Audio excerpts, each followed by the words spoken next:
Ok, concentration. Changement de formule. Tu te casses enfin? Non, en fait, ça a pas du tout marché.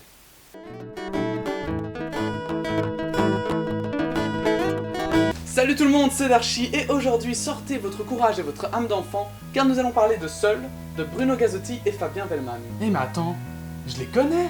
Normal, Gazzotti a dessiné quelques planches du Petit Spirou et toute la série des Sodas. Et Wellman, quant à lui, a écrit Green Manor pour ceux qui connaissent. Ah bah non en fait.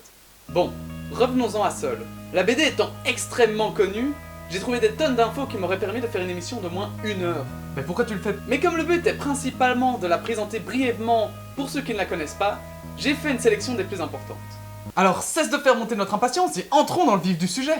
Seul, ce sont 5 enfants très communs, pour ne pas dire stéréotypés, qui sont Dodgy, un jeune noir vivant dans un orphelinat rejeté de tous et au mental d'acier, Ivan, gosse de riche dont les parents sont toujours absents, Leila, garçon manqué, bricoleuse et proche de sa famille, Camille, élève modèle vivant avec son père dans un petit appart, et Terry, gosse de 6 ans. Et c'est tout pour lui? Sachant que la moyenne d'âge du groupe est dans la dizaine, oui, largement. Et un presque beau jour, ces 5 enfants vont se réveiller seuls. Genre, sans leur famille? Sans personne en fait. Même pas leurs amis? Ah si! Ah bah tu... Mais non, personne c'est personne! Donc, ils vont se regrouper et essayer de survivre tout en cherchant ce qui a bien pu se passer. Et c'est maintenant que je vous annonce que je vous ai lâchement berné. Non! T'as pas fait ça quand même! En réalité, les enfants étaient volontairement stéréotypés. De cette façon, pas besoin de centaines de planches pour les décrire. On peut directement parler de ce qui nous intéresse dans l'histoire, tout en ayant une vague idée de la personnalité des personnages. C'est une technique souvent utilisée au cinéma, au théâtre et dans les arts visuels en général.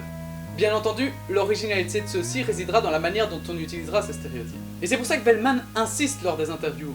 Il veut éviter les caricatures.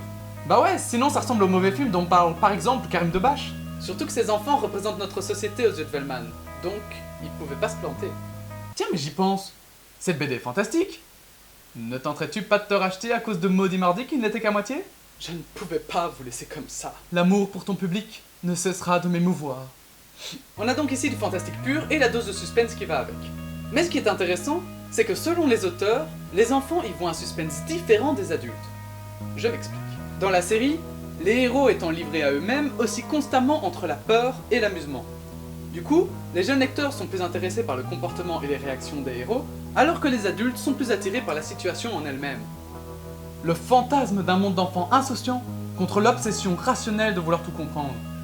Nous cacherais-tu des talents de philosophe? Mais le scénariste insiste. Il n'est pas là pour faire passer des messages moralisateurs, mais juste pour raconter une histoire. Il n'y a aucune leçon à retenir, excepté la solidarité. C'est bateau. Ouais, mais on s'en fout, c'est pas toute l'histoire. D'ailleurs, pour l'écrire, ils se sont inspirés de Sa Majesté les Mouches, La Ribambelle et I'm a Legend, pour ne citer que les références les plus évidentes. Et ça se voit clairement dans la construction des planches. Rappelez-vous de Zombie, on avait parlé de storyboard. Rappelle pour toi, là, qui écoutait pas, un storyboard à la représentation illustrée d'un film avant sa réalisation. Ici, c'est pareil. Enfin, sans les mouvements de caméra, évidemment. Il décrit tellement bien l'action que l'on se croirait dans un film. D'ailleurs, un film est au programme et il sera intéressant de voir s'ils vont faire du copier-coller ou non. Ce qui est amusant ici, c'est que le dessinateur a adapté son dessin au scénario. Comme je vous l'ai dit plus tôt, Gazzotti dessine aussi Soda, une BD plus pour adultes qui raconte les enquêtes d'un prêtre flic aux USA. Ah, l'Amérique et son système étonnant. Comparons les dessins avec Seul. Certes, le côté cinéma est présent dans chacune des deux séries, mais dans Seul, le dessin est plus arrondi afin de donner un côté plus enfantin. Ça peut paraître un détail, mais en réalité, ça aide grandement pour l'immersion dans l'univers de la BD. Malheureusement pour nous, le monde n'est pas bleu ou rose, plein de licornes et de cookies, et il est temps de montrer la part sombre de cette série. Tu voulais pas plutôt dire heureusement? Le premier tome est une espèce de pilote, et sert plus de grosse introduction que d'épisode. Donc si vous voulez vous faire une idée de la série, il vaut mieux acheter les 2 premiers tomes. Autre problème, la BD étant destinée à la base à un jeune public, chaque tome se lit très vite. Haha, tu nous auras pas cette fois, petit filou. Les tomes sont peu coûteux et jusqu'à présent, tes inconvénients sont plus que banco. Cal. C'est vrai, le véritable souci, c'est le public cible. Lorsqu'on regarde les avis sur internet, certaines personnes s'insurgent. Éloignez vos enfants de cette BD, elle est horrible. Ils nous mentent.